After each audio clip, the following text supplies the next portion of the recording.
My name is Ashanti Hare. I'm a Devon-based artist. I have been commissioned to do a performance around water spirits, in particular the River Exe becoming sentient and telling the story of the observer of the land of Exeter and at large the wildlife and lives and history of the Southwest.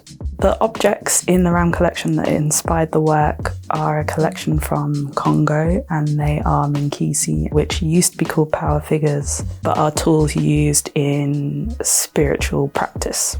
My ancestry and cultural lineage are essential to the work that I create because I tap into very significant practices or methods of making or history or folklore that is relevant to Caribbean culture, Caribbean British culture, and then West African culture.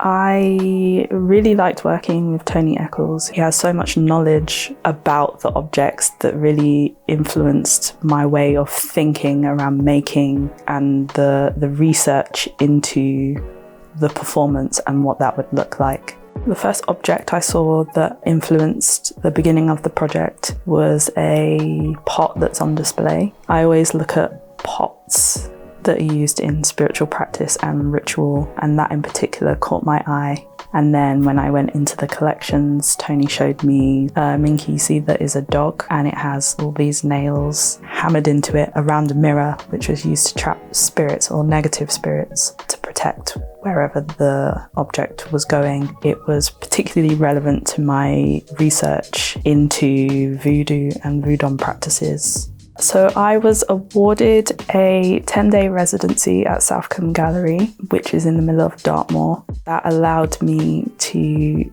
look at the performance from the role of the observer, because I was able to go in, spend 10 days observing the land, the wildlife and the ecosystems that are formed in that landscape, particularly on the pond and in the fields where there were loads of butterflies, dragonflies, damson flies, who have great significance in a lot of spiritual teachings. With the costume for the performance and throughout my practice, I tend to use natural fibres, specifically cotton, for its links to the slave trade, which is a big part of Southwest history and has been prevalent in my research throughout the last few years as a representation of the movement of people across the globe, particularly in the Southwest. So that's what the focus of the performance will be. It'll be embodying that water spirit and then telling the story